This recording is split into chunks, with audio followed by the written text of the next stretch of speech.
In this lecture, we'll talk about the relationship between context and pragmatics. Initially, I'll introduce you to the pragmatics and context and the relationship, how we can derive meanings by knowing the context of a certain utterance.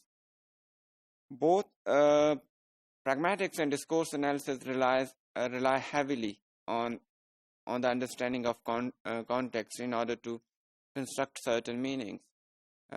In both these disciplines, we see that the contextual background is probably one of the most important background elements which help us to construct as well as understand meanings. If you have a look at the statement in front of you, which was delivered by Queen Victoria, we are not amused. And this statement seems an angry statement or a statement given in an unhappy mood. But in order to decode its proper meanings, we have to know the context, that in which situation Queen Victoria had to say it. And for that, we need to know context, as I said a while ago. Semantics usually do not consider these contextual features, and it focuses on the literal or decontextualized meanings. But pragmatics do look into the contextual background. If we try to have a look at the contextual background of this statement delivered by Queen Victoria, we find that Queen Victoria said this in a context when her courtiers tried to make her happy after the death of her brother, of her husband. But the queen was not in a mood of changing her mood, and she didn't want to become happy. So in order to refuse their efforts to make her happy, she said, "We are not amused." So when we know this context, we are probably in a lot better position to interpret the true meanings of this statement. In this regard, pragmatics focuses on the relationship between context, text, and the function of saying something. Function focuses on what is the real purpose of saying something. So context, the text itself and its function help us to understand the pragmatic meanings of an utterance. What is context? That is the question. Context, probably, as I said earlier, is one of the key areas of knowing pragmatic meanings.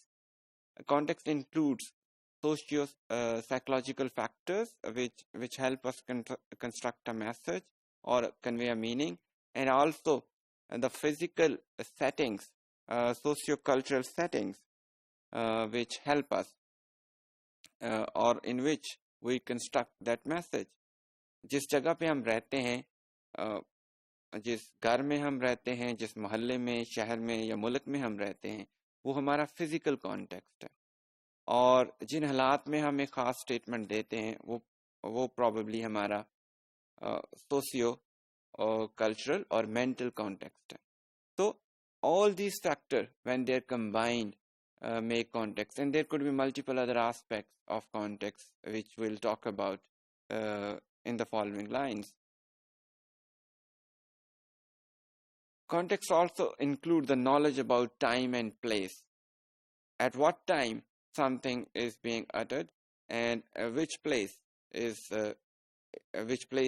there in which the statement has been uttered. The same statement in a mosque might have a different interpretation. A frank talk a frank social talk in a mosque might not convey a very good social meaning, but the same frank social talk in a room or in a house or in the street might have socially acceptable meaning. So we see that time and the place do contribute to the meaning, and they are key features of the context. A speaker constructs a certain social meaning. He decodes it with the help of his knowledge of the context or the background context. And the listener decodes that message, equally relying on the knowledge of the background context. Coherence and relevance are also important, and in order to develop these features, which are important to understand the meanings of a text, uh, context also plays an important role. Coherence is a meaningful and unified part or quality of the meaning of a text, and this term is usually used in discourse analysis, but relevance is a term which is more useful or more often used in pragmatics. So both coherence and relevance, which focus on the ability or the capability of a text of being meaningful and uniform, uh, that are also derived, or they also take help from the knowledge of the context.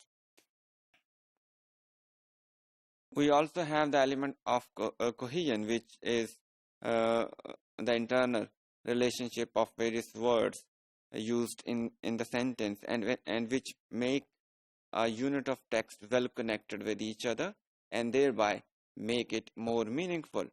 It also relies on the core text of a text, which is, in other words, is the verbal context of the text.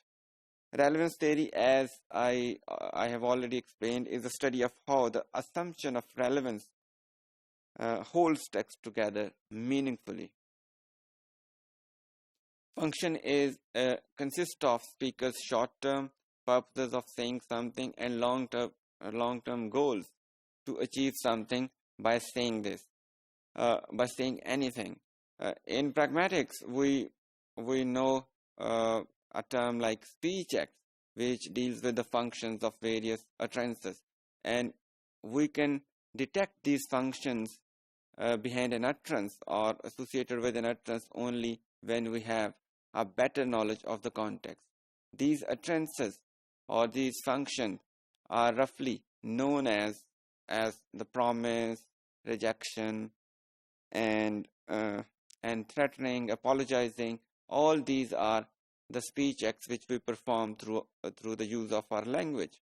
So functions and the knowledge of function and how these functions are constructed in a certain context do help us in understanding the meanings of a text.